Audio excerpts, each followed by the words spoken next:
The alarm screamed through the bridge of the cargo ship. Do-hyun rubbed his tired eyes and checked the screen. A distress beacon, out here in empty space, far from any station or colony. He should ignore it. That was the smart thing to do. Distress beacons in unclaimed space usually meant pirates or worse. But something made him change course. Maybe it was boredom. Maybe it was the ghost of the man he used to be before everything went wrong. The wreck floated among the asteroids like a broken toy. Do-hyun had never seen a ship like it.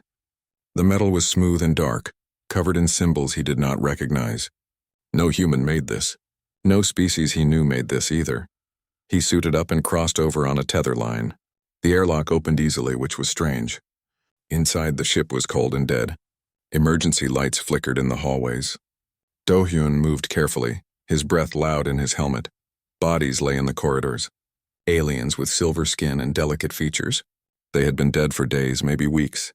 Do-hyun felt sick. Whatever happened here had been violent and quick. The life sign reading led him deeper into the ship.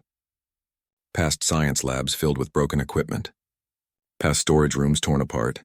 Finally, he reached the cargo bay. In the corner, hidden behind stacked containers, someone had built a small shelter from thermal blankets. The life sign came from inside. Do-hyun knelt down and pulled back the blanket. A child looked up at him with huge, dark eyes. She was small, so small. Her skin was silver like the dead crew, but it shifted with faint colors as she stared at him. She wore a torn jumpsuit and clutched a broken datapad to her chest. For a long moment, they just looked at each other. Then the child reached out one small hand and whispered a single word. "Dad?"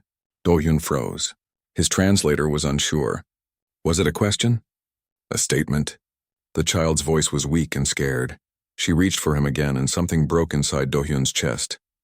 Something he had locked away 5 years ago when he lost his wife and daughter. When pirates killed them and left him alive and alone, he picked up the child carefully. She weighed almost nothing. She pressed against his chest and started to cry without sound. "It's okay," Do-hyun heard himself say. "I've got you now." He carried her back to his ship. She fell asleep before they even left the wreck. Do-hyun laid her on his own bunk and covered her with blankets. Her skin was so cold for hours he sat and watched her sleep. What was he supposed to do? Protocol said to report this. Unknown alien child, unknown species, unknown origin. The authorities would take her, study her, keep her in quarantine. The thought made his stomach turn. When they reached the next station, Do-hyun made his choice. He falsified the documents, registered her as a dependent, called her Nari because it was a pretty name, and she deserved something pretty after whatever hell she had survived. The station security barely looked at the papers. They were more interested in checking his cargo manifest. Do-hyun paid his docking fees and restocked his supplies. All the while, Nari stayed hidden in the ship. When they left the station, she woke up. She sat in the co-pilot chair and looked out at the stars. Her skin shifted from dark blue to a lighter silver. Her eyes were still huge and scared, but she was not crying. "Are you hungry?" Do-hyun asked. She looked at him but did not answer.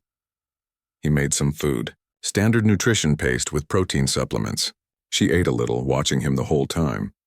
When he smiled at her, her skin flickered with a golden tint.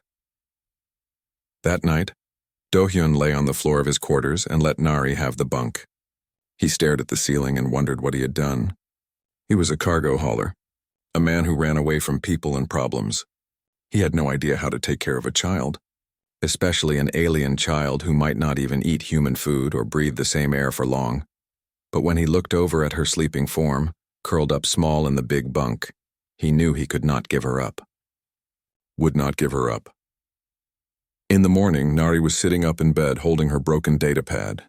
She pressed it against her chest like it was precious. "Can I see?" Do-hyun asked gently, holding out his hand. She hesitated, then gave it to him. The device was damaged, but not completely dead. Do-hyun was good with repairs. It was how he kept his old ship running. He worked on it for hours while Nari watched. She sat close to him, sometimes pointing at parts like she was trying to help. Her small hands moved carefully. She was smart. He could see it in the way she studied everything. Finally, the datapad flickered to life. Images appeared in holographic form above the screen. Nari made a small sound and reached for them. The images showed a beautiful world, cities of crystal and light, gardens that floated in the air, and 2 adults with silver skin like Nari's. They smiled at the camera. "A family picture, your parents?" Do-hyun asked softly. Nari touched the hologram. Her skin turned deep blue, the color of sadness. Then she looked at Do-hyun and pointed at him. "Dad," she said again. This time it was not a question. Do-hyun's throat felt tight. He nodded slowly. "Okay," he said. "Okay, Nari, I'm your dad now." She leaned against him and he put his arm around her small shoulders. They sat like that for a long time, watching the hologram play.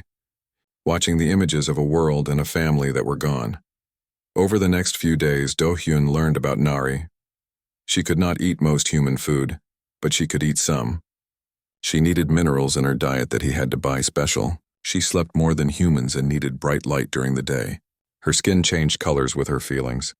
Silver for calm, gold for happy, blue for sad, red for scared or angry. She was also learning fast.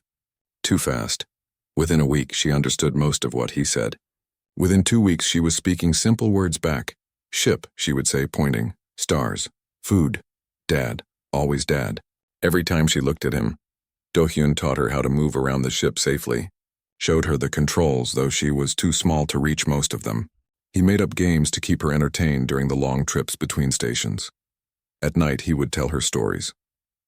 Stories about Earth and humans and all the things he had seen in space. She would listen with those big eyes and fall asleep holding his hand.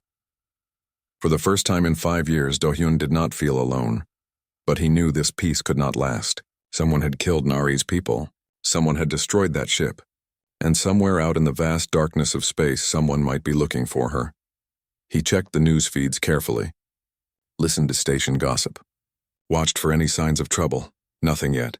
But he felt it coming like a storm on the horizon. One evening, as they sat in the cockpit together watching the stars stream by, Nari climbed into his lap. She was getting braver every day. "Less scared, safe?" she asked in her small voice. Do-hyun hugged her close. "Yes," he promised. "You're safe. I'll keep you safe." He meant it with everything he had. Whatever came, whoever was looking for her, they would have to go through him first.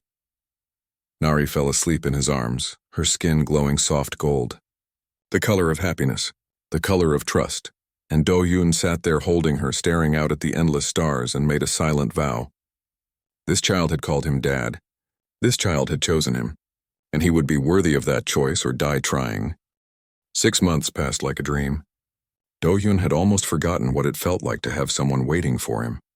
Someone who smiled when he came back from checking the cargo bay. Someone who made the empty ship feel like home. Nari grew taller, though she was still small. Her silver skin glowed brighter when she was happy, which was most of the time now. She learned human language so fast it scared him sometimes. Within 3 months, she could hold full conversations. Her voice was soft and careful, picking each word like a precious thing, but some things were still hard. "Why do humans eat animals?" she asked one day, watching him prepare a protein meal. "For energy," Do-hyun explained. "We need it to live." "My people eat light," Nari said. "And minerals from the ground." He had noticed. She would sit by the windows for hours, soaking in the starlight, and the mineral supplements he bought for her were expensive, but he never complained. Never told her it cost half his cargo profits some months. She was worth it. Do-hyun taught her everything he could. How to read star charts, how to operate the ship's basic systems, how to stay quiet when they docked at stations and security came around asking questions. "Why do I have to hide?" she asked once. He knelt down to her level. "Because some people would not understand. They would be scared of you because you're different. And scared people do bad things." Nari touched his face with her small hand. "You were not scared." "I was," he admitted. "But I chose not to let fear win." She hugged him then. Her skin glowed warm gold against his chest. At night, Do-hyun would tell her about his past. About his wife Ji-won, who had been a teacher.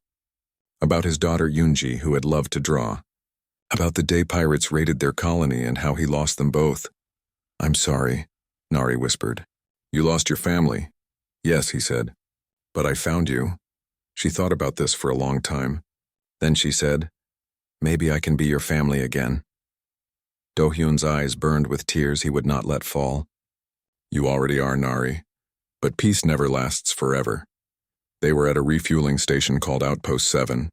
It was a rough place, full of rough people. Do-hyun usually avoided it, but his fuel was critical. He left Nari on the ship with strict orders to stay hidden. The refueling took longer than expected. Equipment problems, the dockmaster said. While waiting, Do-hyun went to the station bar for information. Sometimes cargo haulers shared news about good routes or dangerous sectors. He was nursing a cheap drink when a drunk miner stumbled against his table. The man was big and mean-looking. Chemical burns scarred his face. "Watch it," Do-hyun said quietly. "Watch it yourself," the miner growled. "You think you're better than me? Fancy cargo hauler? I don't think anything. Just leave me alone," but the miner did not leave. He grabbed Do-hyun's collar and pulled him close. His breath stank. "Maybe I'll take your ship. Bet it's worth something." Do-hyun stayed calm. He had dealt with bullies before. "Touch my ship and you'll regret it." The miner laughed. "What are you gonna do? You're old and alone." "He's not alone." The voice was small but clear. Do-hyun's blood went cold. Nari stood in the doorway of the bar. Her skin was dark red, the color of anger. Her eyes glowed faintly. "Nari, go back to the ship," Do-hyun said urgently. "He hurt you," she said. "He wants to hurt you more." The miner stared at her. "What the hell is that?" "Let him go," Nari said. Her voice was calm, but something in it made people nervous. The bar got quiet. The miner grinned. "Or what, little freak?" He reached for her, and Nari's skin flashed bright white. Every electronic device in the bar died. The lights, the music, the data pads, even the magnetic locks on the doors. Sparks shot from wall panels. People shouted in surprise. Emergency backup lights flickered on. The miner lay on the floor unconscious. His cybernetic implants had short-circuited. Small burns marked his skin where the electronics failed. Nari stood trembling. Her skin flickered between white and red. She looked at her hands like they belonged to someone else. Do-hyun grabbed her and ran. They made it to the ship in minutes. He started the engines while Nari curled up in the co-pilot seat. Her skin was dark blue now, the color of fear. "I'm sorry," she whispered. "I'm sorry, I didn't mean to." "I know," Do-hyun said as the ship pulled away from the dock. Alarms were going off behind them. Security would be investigating. "I know, Nari, it's okay, but it was not okay." Not really. They flew for hours before Do-hyun felt safe enough to stop. He set the autopilot and went to Nari. She had not moved from the chair. "Talk to me," he said gently. "I hurt him," she said. "I didn't want to, but I was scared and angry, and something inside me just exploded." "You have powers," Do-hyun said. "Energy powers." "I should have realized. My parents were scientists," Nari said softly. "They studied energy. Sometimes I remember things. Pieces of memory. They were scared of something. They were running. From who? I don't know." Tears ran down her silver face. "But I think they were running from people who wanted me. People who wanted to use what I can do." Do-hyun held her close. "Then we'll keep running too. Whatever it takes." Over the next weeks, Do-hyun tried to help Nari control her powers. It was not easy. Neither of them knew what they were doing. But slowly she learned to feel the energy inside her. Learned to keep it calm. "It's tied to my emotions," she explained. "When I'm scared or angry, it wants to come out." "Then we'll work on staying calm," Do-hyun said. He taught her breathing exercises. Meditation techniques he had learned in the military. Simple things, but they helped. Nari practiced every day. Sometimes she could make small lights dance in her palm. Sometimes she could sense the ship's electrical systems without touching them. It was beautiful and terrifying at the same time. But the incident at the station had consequences. Do-hyun's old friend Minho contacted him through a secure channel. Minho was an information broker, someone who traded in secrets. He had saved Do-hyun's life more than once. "You need to hear this," Minho said. His face on the screen looked worried. "There are people asking about the Outpost 7 incident. People with money and weapons." "What people?" "They call themselves the Vex Collective." "Bad news, Do-hyun. They do experiments. Weapons research. And they're looking for someone who matches Nari's energy signature." Do-hyun felt cold. "How long do we have?" "Days, maybe a week. They're tracking power signatures across the sector. Eventually they'll find you." "What do I do?" "Run," Minho said. "Get to the frontier zones, lawless space. Even the Vex think twice about going there. I'll send you coordinates for safe stations." "Thanks, Minho." Do-hyun. His friend's face was serious. "That child. She's important, isn't she?" "She's my daughter." Minho nodded slowly. Then protect her, whatever it costs. The transmission ended. Do-hyun sat in the dark cockpit for a long time. Behind him, Nari slept in her small bunk.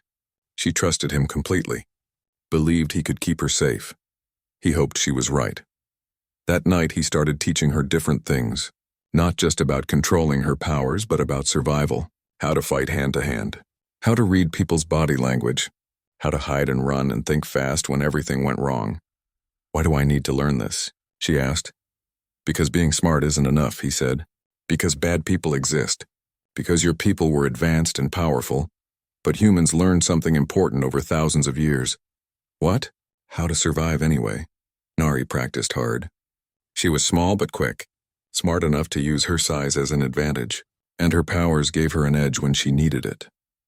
3 days later, the Vex found them. They came out of nowhere. 3 hunter ships, fast and deadly. They did not bother with warnings, just opened fire. Do-hyun dove the ship into an asteroid field. Nari strapped into her seat, her skin bright red. Stay calm, he told her. Remember what I taught you. She nodded and closed her eyes. Her breathing slowed. The hunter ships followed, but they were built for speed, not maneuvering. Do-hyun flew like a madman, dodging rocks the size of mountains. His old cargo ship groaned and shook. One hunter got too close. Do-hyun spun and fired his weapons. They were old and weak, but enough to damage the hunter's engines. It spiraled into an asteroid and exploded. 2 left, Nari, he said. I need you to do something. What? You can feel electronic systems, right? Yes. Can you feel their ships? She opened her eyes. They glowed faintly. Yes, I feel them. They're angry. The systems are angry. Can you make them stop? I don't know. It's so far away. Try, please. Nari closed her eyes again. Her whole body tensed. Her skin flickered between white and gold and red. One of the hunter ships suddenly stopped. Its lights went dark. It drifted powerless. Good, Do-hyun shouted. One more! But Nari collapsed. Blood ran from her nose. She had pushed too hard. The last hunter kept coming. Do-hyun did the only thing he could. He aimed his ship straight at it and accelerated. A game of chicken. Whoever turned first would lose. The hunter did not turn. Neither did Do-hyun. At the last second, he spun the ship sideways. The hunter tried to match, but clipped an asteroid. It tumbled away, damaged. They escaped into the dark between stars. Do-hyun found Nari unconscious in her seat. He carried her to her bunk and cleaned the blood from her face. She was so small, so fragile despite her power. I'm sorry, he whispered. I'm so sorry, Nari. Her eyes opened. They were tired but clear. Did we win? Yes. Then don't be sorry. She took his hand. You're teaching me to survive. Like you promised, but at what cost? At whatever cost, she said softly. Because you're my dad and I'm your daughter. We survived together. Do-hyun held her hand, and the frontier zones were exactly as rough as Minho had warned. Stations held together with spare parts and hope. People who asked no questions because they did not want questions asked of them. Perfect for hiding, but dangerous for living. Do-hyun and Nari moved from station to station, never staying long, always watching for hunters. It had been 3 months since the asteroid field fight. 3 months of running and hiding and barely sleeping. Nari was different now. Still kind, still gentle, but harder underneath. She practiced her powers every day. Could control them better now. Could short out a single device instead of everything nearby. Could sense danger before it arrived. But she was also just a child trying to grow up too fast. I miss staying in one place, she said one evening. They were on the ship between stations, floating in the empty dark. I miss having time to play. Do-hyun's heart ached. I know, I'm sorry. Don't be sorry. It's not your fault. She looked at him with those big dark eyes.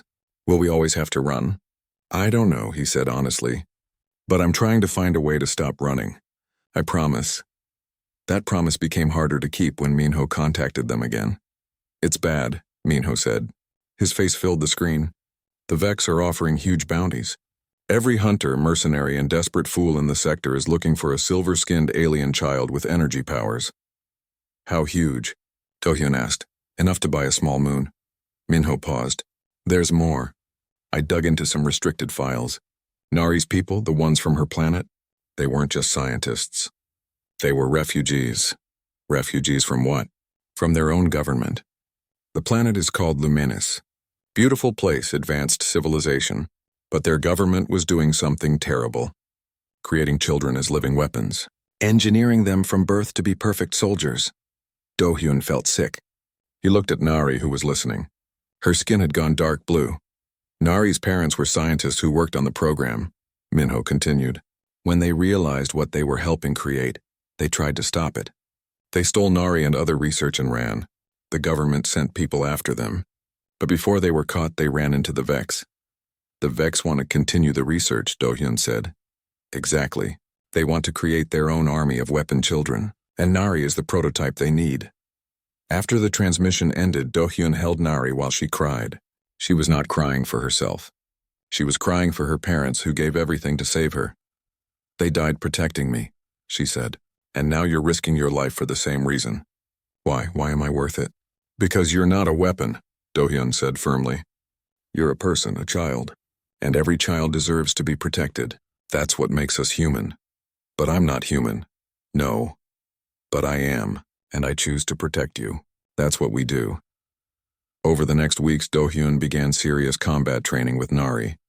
Not just basic survival, but real fighting. He had been a soldier before he became a cargo hauler. He knew how to fight dirty and smart.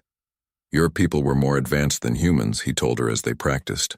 Smarter, more powerful. But humans survived by being stubborn and creative. We learned to win even when we should lose. He taught her to use her small size, taught her pressure points and weak spots, taught her to think 3 moves ahead. Never fight fair, he said. Fair fights are for sports. Real fights are about surviving. Nari absorbed everything like a sponge. She combined her powers with the combat training. Could use small energy pulses to stun opponents. Could sense attackers before they appeared. Could protect herself with energy barriers. But the hunters kept coming. At a trading station called the Rusty Ring, 3 Vex mercenaries cornered them in the market. Big aliens with armor and weapons. They did not care about witnesses. Just started shooting.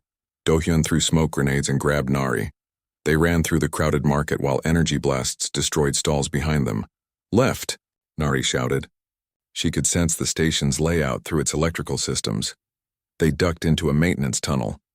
The mercenaries followed. In the tunnel's darkness, Do-hyun set traps. Simple things.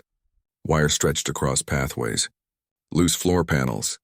Chemical canisters rigged to explode. The mercenaries were strong and armed, but they were not creative. They walked right into every trap. The first one hit the wire and fell hard. The second stepped on a loose panel and dropped into a lower level. The third triggered the chemical explosion and got covered in burning foam. By the time station security arrived, Do-hyun and Nari were gone. You're getting good at this, Nari said as they flew away. I hate that you have to see this, Do-hyun replied. Children shouldn't learn how to fight and run. But you're teaching me to survive. That's a gift. Back at another safe station, they met with Minho in person. He brought supplies and information. Also brought someone else. This is Hana, Minho said. She's a friend. An engineer. Hana was young, maybe 25. She had cybernetic implants covering half her face and one arm. Her eyes glowed with internal displays. She studied Nari with scientific interest. Fascinating, Hana said. Energy manipulation at the cellular level? I've never seen anything like it. Can you help her control it better? Do-hyun asked. Maybe. If she'll let me run some tests. Nari stepped forward. Will it help us stop running? It might, Hana said. Understanding your powers means knowing their limits, and knowing their potential. Over the next week, Hana worked with Nari. She built devices to measure energy output, created exercises to strengthen control, taught Nari how to think of her powers scientifically instead of emotionally. Your emotions trigger the power, Hana explained, but you can learn to separate trigger from effect. Like breathing. You breathe automatically, but you can also control it consciously. Nari practiced hard. Slowly, she learned to activate her powers even when calm, learned to keep them dormant even when scared. It was not perfect, but it was progress. Meanwhile, Do-hyun and Minho planned. We can't run forever, Do-hyun said. Eventually, we'll make a mistake. Eventually, they'll catch us. So what's the alternative? Minho asked. We need allies, real ones. People who will help us fight back. That's dangerous. The more people who know about Nari, the more targets you have. Or the more protection. Do-hyun looked at his old friend. You know people, Minho. Good people who hate the Vex as much as we do. People who would fight for the right reasons. Minho thought for a long time. Finally he nodded. I know some. But it'll take time to reach them. And it'll be risky. Everything's risky now. That night, Do-hyun found Nari sitting in the ship's observation window. She was staring at the stars. Her skin glowed soft silver in the darkness. What are you thinking about? He asked. Home, she said. I barely remember it. But sometimes I dream about my planet. About crystal cities and floating gardens. About my parents smiling. Do-hyun sat beside her. Tell me about them. My mother was kind. She sang to me. My father was always working, but he would stop everything when I asked him questions. They loved me so much, tears ran down her face. They died because of me. No, Do-hyun said firmly. They died because of evil people who wanted to use you. There's a difference. I miss them, I know. I miss my family too. But Nari, they gave you a gift. They gave you a chance to be free. To be yourself instead of a weapon. Don't waste that gift by blaming yourself. She leaned against him. Thank you for being my dad. I know you didn't have to. Yes, I did, he said. The moment you reached for me in that wrecked ship, I had to. Because that's what fathers do. We protect our children. The calm lasted another week before everything went wrong. They were at a fuel depot on the edge of frontier space. Remote, supposedly safe, but someone had talked. Someone had seen them and reported to the Vex. This time they did not send mercenaries.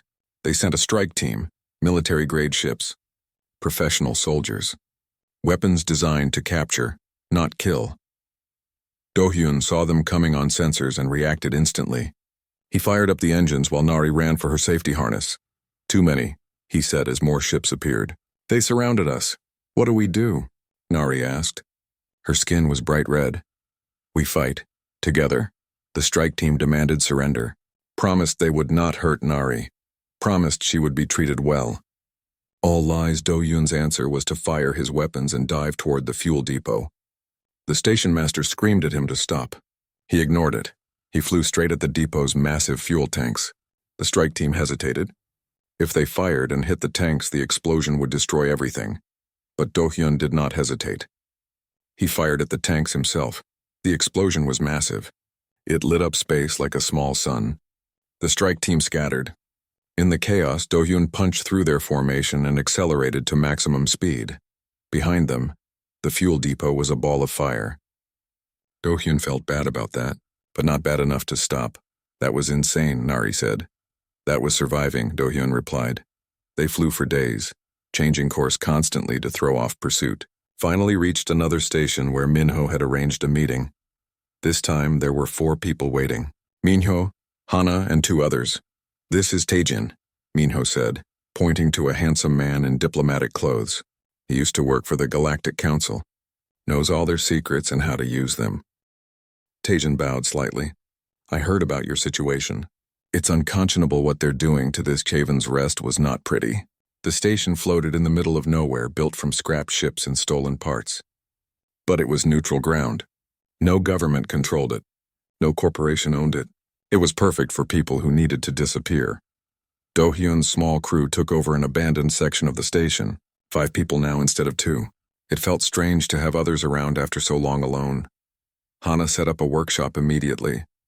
She filled it with equipment she built from spare parts. Within days, she had upgraded Do-hyun's ship with better shields and hidden weapon systems. The Vex will be looking for your old signature, she explained. Now you'll look like any other cargo hauler on sensors. Taejin worked on the political angle. He contacted old friends in the Galactic Council, gathered evidence of Vex crimes, built a case that could not be ignored. It's not enough yet, he said. We need proof they're creating weapon children. Your daughter is evidence, but we need more. Documents, recordings, witnesses. Yura trained with Nari every morning. The reptilian warrior was tough but fair. She taught Nari how to move like a fighter instead of a child. Small means fast, Yura would say. Fast means dangerous. Use it. Nari practiced hard. Her skills grew daily. She could take down opponents twice her size now, could use her powers in combat without losing control, could sense danger seconds before it arrived. But the best part was the evenings, when they all gathered in the common area and just talked.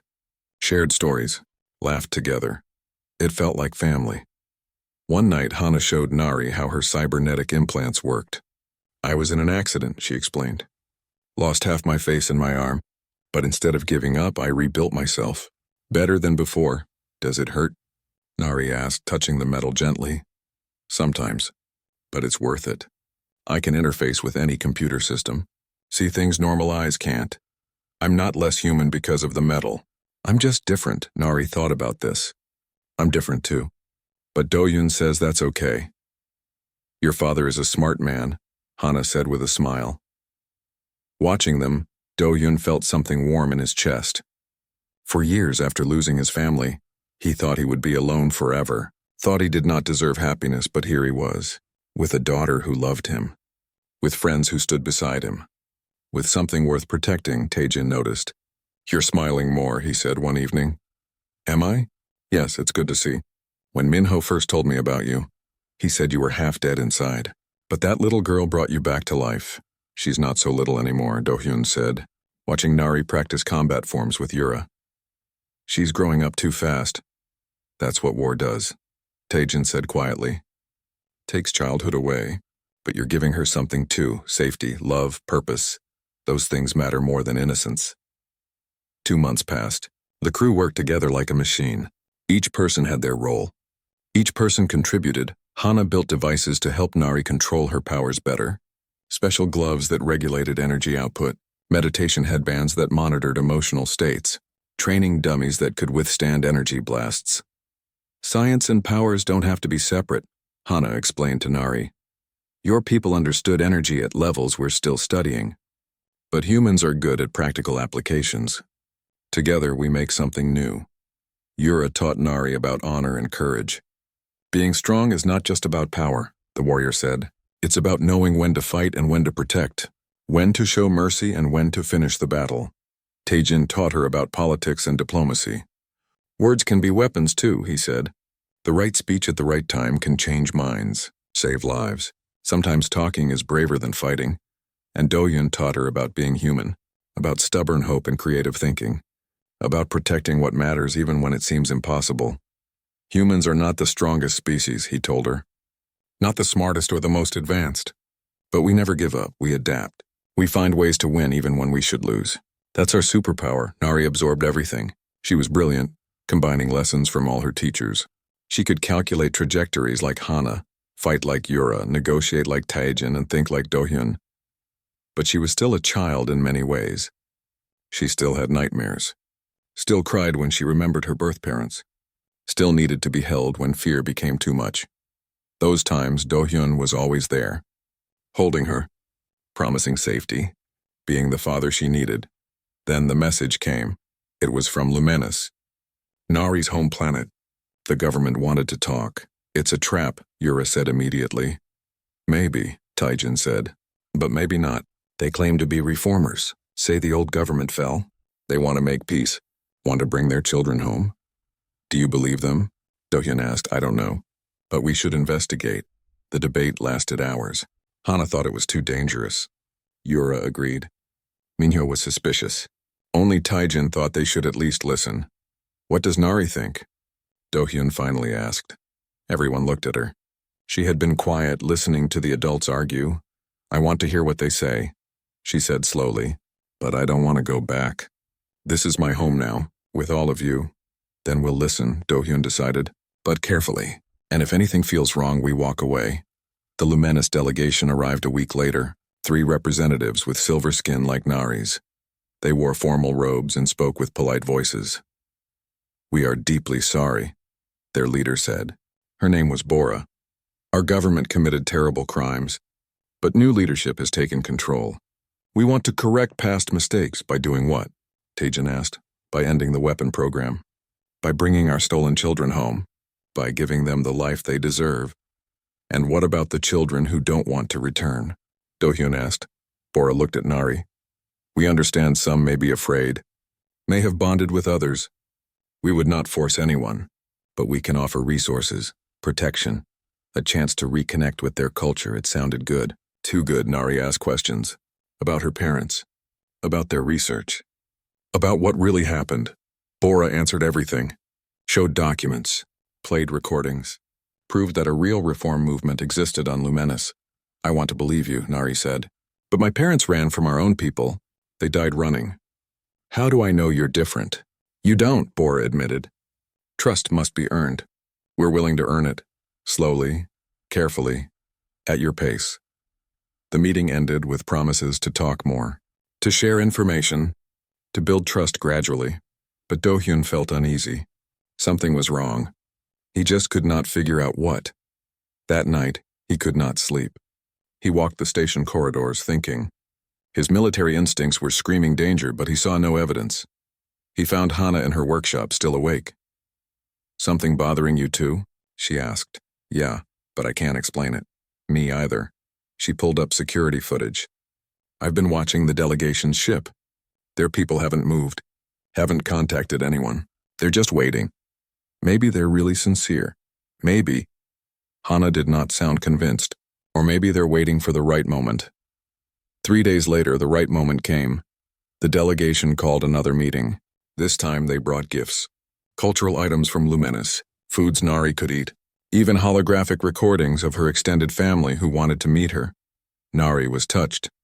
Her skin glowed soft gold as she watched relatives she did not remember speak about how much they missed her. It's so much, she said. Tears ran down her face. I never knew I had this many people who cared. The trap was perfect because it used love as bait. That evening, Do-hyun found Nari on the observation deck. She was staring at a small hologram of her grandmother. An old woman with kind eyes and silver skin. She seems nice, Do-hyun said. She does. Nari looked at him. Her expression was conflicted. Do you think I should go back?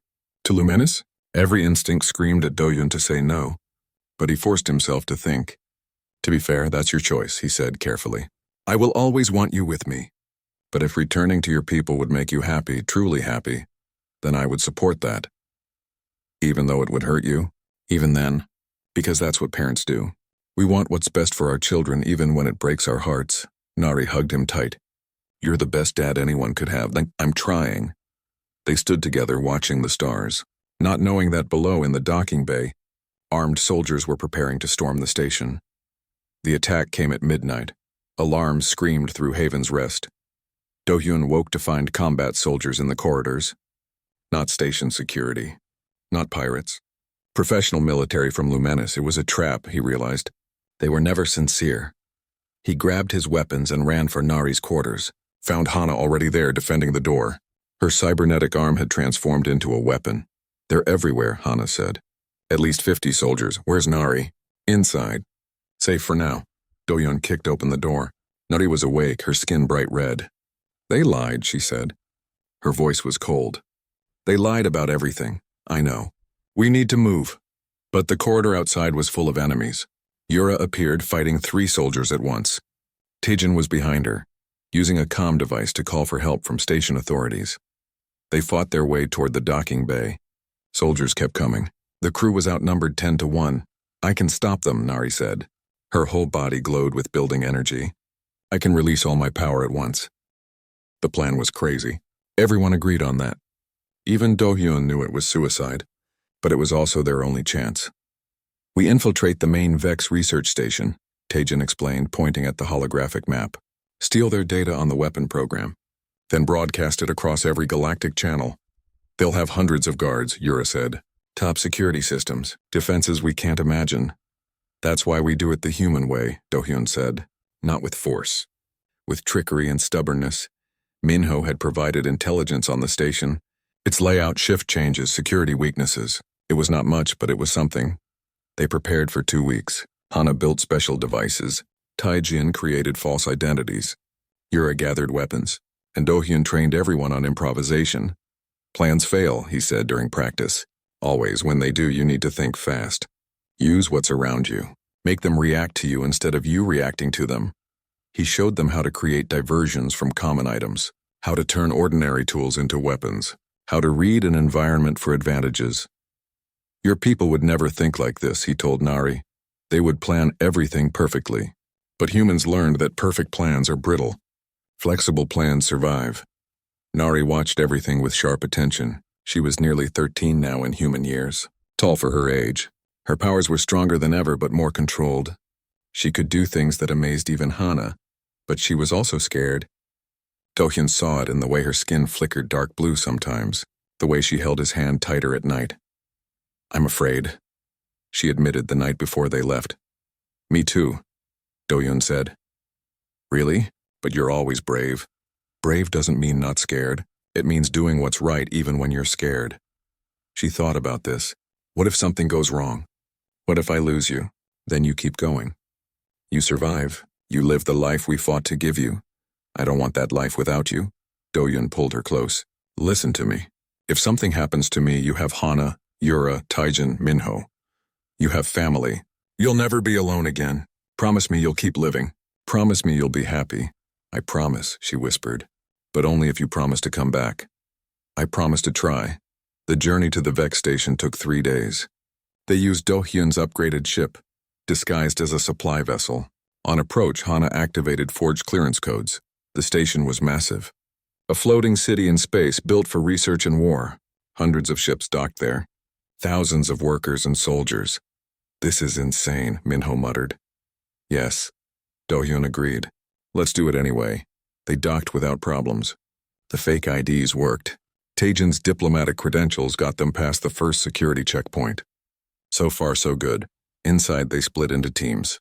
Hana and Yura would disable security. Taijin would create a diplomatic distraction in the main hall. Do-hyun and Nari would penetrate the research wing. 30 minutes, Do-hyun said. "In and out. If we're not back, leave without us." "Not happening," Hana said. "We all leave together or not at all." They moved through the station corridors. Everything was clean and bright and terrifying. Guards everywhere. Sensors in every wall. This was enemy territory in every sense. Hana worked her magic on security systems. Her cybernetic implants let her interface directly with Vex computers. "I'm creating blind spots in their cameras," she said. "But it won't last long." Taijin approached the main reception area.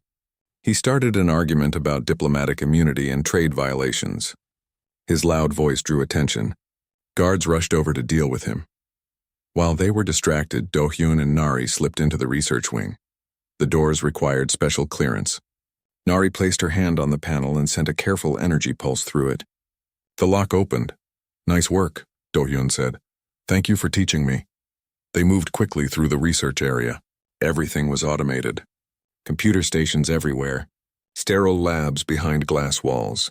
And at the end of one corridor, the holding cells. Do-hyun saw them and stopped. His blood went cold. Children, dozens of them, all with silver skin like Nari, all floating in liquid-filled tanks.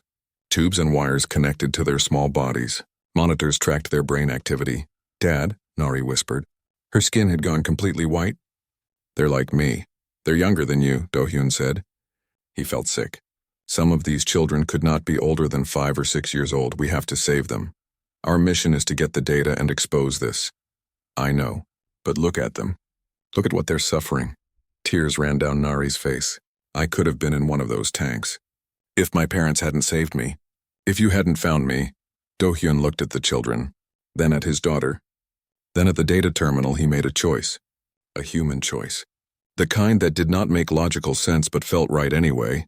"We're saving them," he said. "All of them. But that's not the plan. Plans change. That's what I taught you, remember?" They moved fast. Nari used her powers to open the tanks. One by one, children spilled out onto the floor. They were weak, drugged, confused, but alive. Do-hyun wrapped them in thermal blankets, spoke to them gently. Some woke up. Some stayed unconscious. "Can you connect with them?" he asked Nari. "Through your powers?" She touched the nearest child's forehead. Her skin glowed softly. The child's eyes opened. "I can feel them," Nari said. "I can calm them, help them wake up." While she worked, Do-hyun downloaded everything from the research computers. Every document, every video, every piece of evidence showing what the Vex had done. Alarms started screaming. "They know," Do-hyun said. "We need to move now." But they had 17 children. Most could barely walk. How could they escape? "I'll carry them," came Yura's voice. The warrior appeared with Hana. "We heard the alarms. Figured you did something crazy." "We're rescuing everyone," Do-hyun said. "Of course you are," Hana said with a small smile. "That's the most human thing ever. Change the mission to save more lives." They worked together, carrying children, leading the ones who could walk. Nari stayed at the front, using her powers to calm the scared ones. Guards appeared. Yura fought them while the others moved. She was magnificent, a whirlwind of scales and weapons. But there were too many. I can stop them, Nari said. Her whole body began to glow. Not alone, Do-hyun said. He put his hand on her shoulder. We do this together. Remember, draw from my calm. My focus, Nari closed her eyes. Her glow spread to include him. Then to the other children. Energy built in the air. She released it carefully. Not a destructive blast, but a wave that shorted out all the weapons, all the armor, all the cybernetics in range. The guards fell, stunned. Go! Do-hyun shouted. They ran for the docking bay. Taejin was there, fighting his own battle. He had called in favors from old contacts. Ships were arriving to help. Human ships mostly, but some aliens too. I broadcast the evidence, Taejin shouted. It's everywhere now. Every news network in the galaxy has it. On screens throughout the station, images played.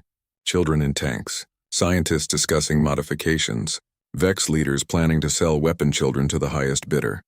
The galaxy was watching in real time. More Vex guards rushed at them. But now other people on the station were fighting back. Workers who were horrified by what they saw. Scientists who had not known the full truth. Even some soldiers who could not stomach what their leaders had done. The station descended into chaos. Do-hyun's crew loaded the children onto their ship. It was crowded, cramped, barely enough life support. But they made it work. That's everyone, Hana said. We need to go. But Vex warships were moving to block them. They would never make it through. Then something beautiful happened. More ships arrived. Dozens of them. Human cargo haulers like Do-hyun used to be. Freelance fighters. Even some Galactic Council vessels that had seen the broadcast and come to help. They formed a protective wall around Do-hyun's ship. This is Captain Soo-yun of the merchant vessel Strong. Wind, a voice said over the comm. We saw what you did. What you're protecting. We're here to help. More voices joined in. Captains declaring they would not let the Vex take these children. Pilots offering escort through dangerous space. Even some aliens pledging support. The Vex could not fight everyone. Not with the whole galaxy watching. Not with evidence of their crimes playing on every screen. They retreated. The fleet of volunteers escorted Do-hyun's ship away from the station. Away from Vex space. Toward safety. Inside, Nari sat surrounded by the rescued children. They looked at her with wide, scared eyes. She smiled and sang to them softly. A song her mother had sung to her. One of the few memories she had left. Do-hyun watched from the doorway. His daughter was growing up. Becoming not just strong, but compassionate. Using her power to protect instead of destroy. You did good today, Hana said, appearing beside him. Crazy, but good. We're not done yet, Do-hyun said. These children need somewhere safe. Somewhere the Vex can't reach. One problem at a time, she said. For now, they're alive. That's what matters. In the cockpit, Taejin worked frantically. The broadcast is working, he said. The Galactic Council has issued sanctions against the Vex. Multiple governments are demanding investigations. This is huge. Will it stick? Yura asked. Maybe, if we keep pressure on them. Do-hyun looked out at the stars. At the ships flying beside them. Strangers who had become allies because they saw something worth protecting. This was humanity's strength. Not weapons or technology. Not even intelligence or power. It was the stubborn refusal to accept injustice. The ability to look at suffering and say, not on my watch. Other species might be stronger or smarter. But the planet was called Shiloh's Rest. It sat in neutral space, unclaimed by any government. Once it had been a mining colony, but the mines ran dry decades ago. Now it was just abandoned buildings and empty streets. Perfect, this is home, one of the rescued children asked. Her name was Isul. She was 7 years old and scared of everything. This will be home, Do-hyun corrected gently. After we fix it up. The work took months. The crew and volunteers transformed the dead colony into something living. Hana designed new power systems using a mix of human technology and luminous bioenergy. Buildings were repaired. Gardens were planted with food the children could eat. More humans came to help. Word spread about the rescued children and the man who had saved them.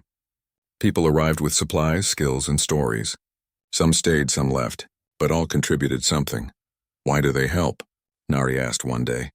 They don't know us. Do-hyun was carrying construction materials.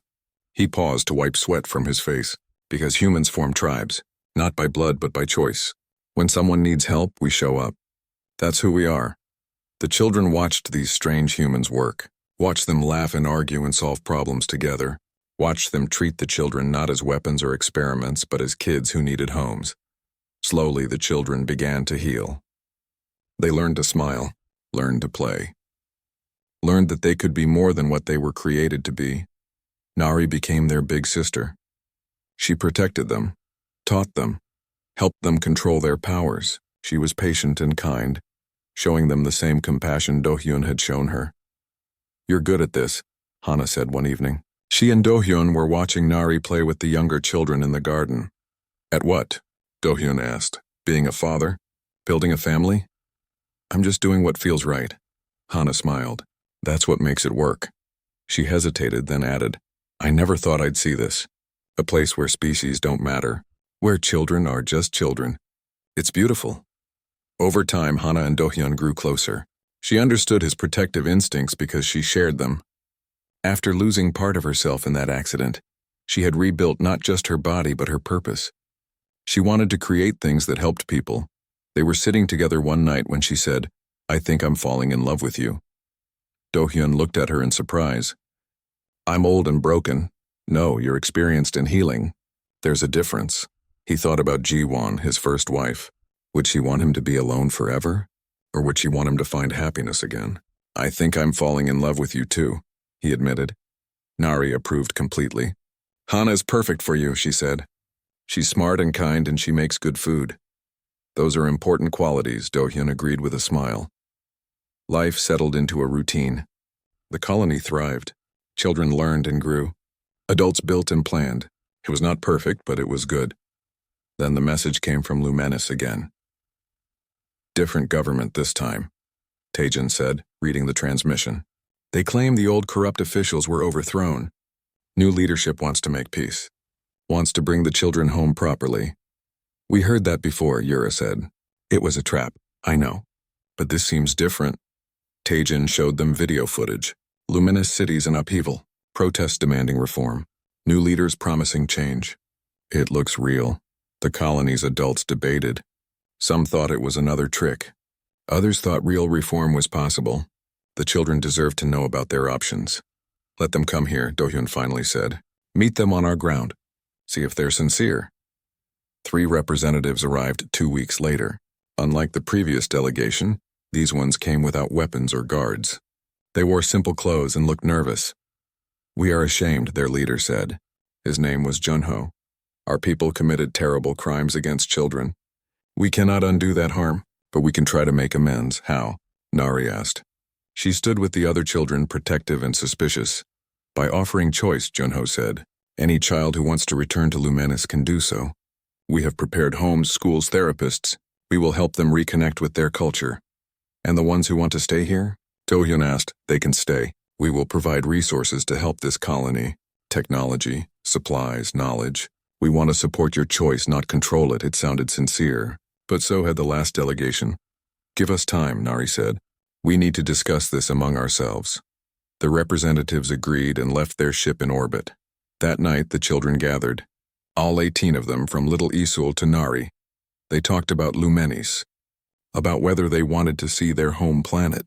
Whether they could trust these new leaders. "I want to go back," said Jinha, one of the older boys. "I remember my planet. I want to see it again. Be part of rebuilding it." "I'm scared," said Isul. "What if it's a trap?" "Then we protect each other," Nari said.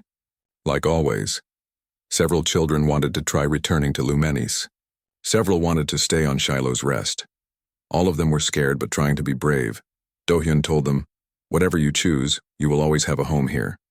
Always have family here. This is not goodbye forever. It's just exploring options." The colony prepared to send 5 children back to Lumenis with the representatives. It would be a trial. If things went well, others might follow. If things went wrong, the children would return immediately. But the night before the departure, everything fell apart. The alarms woke everyone. Not the representative's ship. Another ship. "A Lumenis military vessel coming in fast. Betrayal," Yura said, checking sensors. The representatives were bait. Real attack force was waiting. Do-hyun felt cold. "How many?" 50 soldiers. maybe more. The military ship demanded surrender, demanded the children be turned over to proper authorities. The polite representatives revealed their true colors, calling the colony thieves and criminals. So much for reform, Hana said bitterly. The soldiers landed outside the colony walls. They came with weapons and armor. This time there would be no escape, but this time they were defending home. Not a ship or a station, home. Do-hyun gathered everyone. We fight, not because we want to, but because they leave us no choice. The colonists and volunteers armed themselves, not just the crew, but ordinary humans who had come to help build, engineers with tools, farmers with equipment, everyone who believed in protecting these children.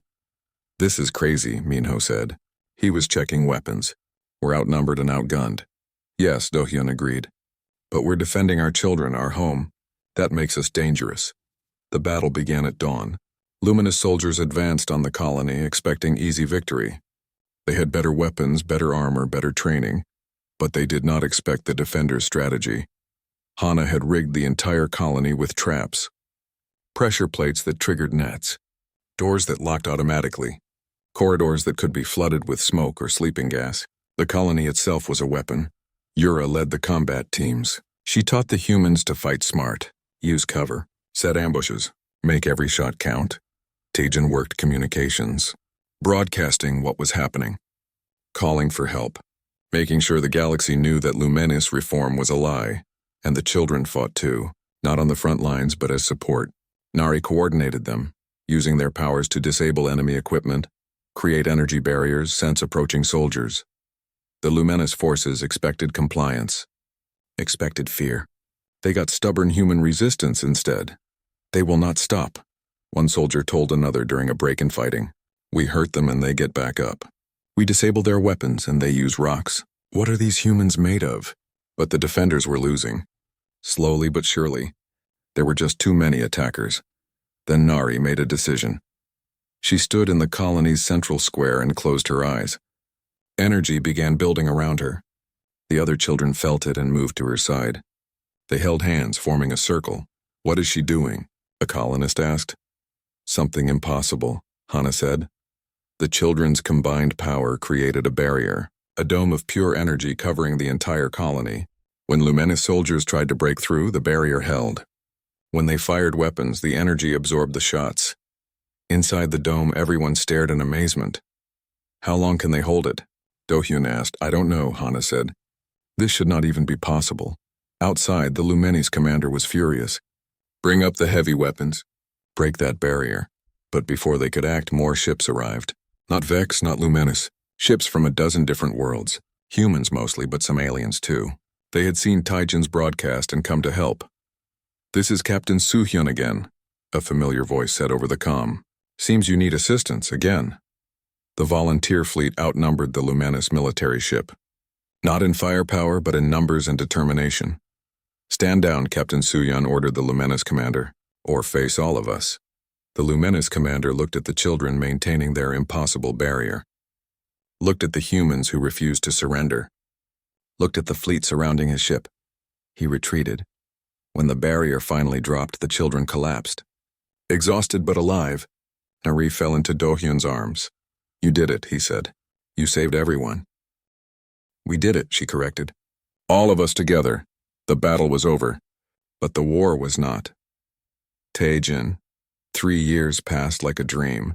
Shiloh's Rest was no longer just a colony. It had become a symbol. A place where species cooperated. Where children of any origin could find safety. Where the human value of compassion had taken root and grown. The colony was thriving. Buildings stretched across the valley now. Schools, hospitals, workshops, farms. Over 200 people lived there. Humans, Luminous children, even some aliens from other species who believed in what they were building. Nari was 15 now in human years. Tall and graceful. Her silver skin still shifted colors with her emotions. But she had learned to control it better.